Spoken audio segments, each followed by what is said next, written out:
Hello বন্ধুরা, তোমরাও যদি তোমাদের হাতে থাকা মোবাইলটি দিয়ে আবাস যোজনার স্ট্যাটাস বা কার কার নামে ঘর এসছে তোমাদের গ্রামে সেটা দেখতে চাও, তাহলে অবশ্যই আজকের ভিডিওটা তোমাদের জন্য।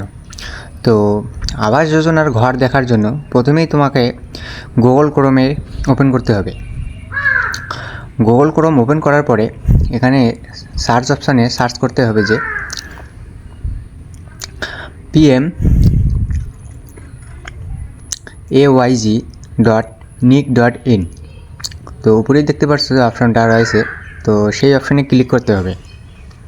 ক্লিক করার পর তোমাদের সামনে একটা এরকম ইন্টারফেস খুলে দেবে, দেখবে যে PMAYG প্ল্যাটফর্ম। এখানে ক্লিক করার সাথে সাথে একটা নতুন ইন্টারফেস খুলে যাবে। খুলে যাওয়ার পরে ওই যে ছোট্ট আকারের একটা অপশান দেখতে পাবে যে অ্যাওয়াসফট বলে একটা অপশান রয়েছে, সেখানে তোমাদের ক্লিক করতে হবে। ক্লিক করার পর সেখানেই আর একটা অপশান, তার ভিতরেই আর একটা অপশান রয়েছে যে রিপোর্ট বলে একটা অপশান। তো সার্চ হইতেছে, সার্চ হওয়ার পরে এখানে দেখো রিপোর্ট বলে একটা অপশান রয়েছে, সেই অপশানটা ক্লিক করতে হবে। ক্লিক করার পরে তোমাদের সামনে একটা নতুন ইন্টারফেস খুলে দেবে।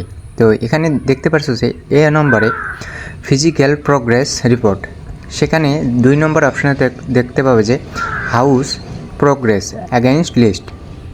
তো সেই অপশানটা ক্লিক করার সাথে সাথে এখানে একটা নতুন ইন্টারফেস খুলে যাবে। তো তোমাদের সামনে যে ইন্টারফেসটা বলছে এটা কিন্তু তোমাদের গ্রামের লিস্ট না। তো তার জন্য তোমাদের যদি গ্রামের ঘরের লিস্ট দেখতে চাও, তার জন্য তোমাকে তোমার স্টেট সিলেক্ট করতে হবে প্রথমে। তো তোমাদের নিজস্ব স্টেট সিলেক্ট করার পরে এরপর দিতে হবে তোমাদের ডিস্ট্রিক্ট কী রয়েছে, সেই ডিস্ট্রিক্ট দেওয়ার পরে তোমাদের যে সাব ডিভিশন রয়েছে সেই সাব ডিভিশন তোমাদের দিতে হবে। তো আমি আমারটা দিতেছি।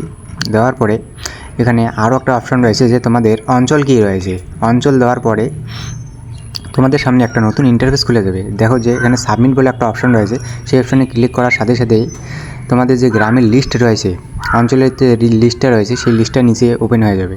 তো এখান থেকে তোমরা দেখে নিতে পারবে তোমাদের গ্রামের নাম কি, আর তোমাদের গ্রামে কয়টা ঘর আছে, আর তোমার সেই ঘরগুলোর মধ্যে তোমাদের নাম আছে কি না। তো আশা করি ভিডিওটা খুবই হেল্পফুল হলো। তো ভিডিওটা এরকম ভিডিও পেতে অবশ্যই চ্যানেলটিকে সাবস্ক্রাইব করে আমাদের পাশে থাকবে। ভিডিওটা হেল্পফুল মনে হলে তোমরা ভিডিওটাতে অবশ্যই একটা লাইক দিবে।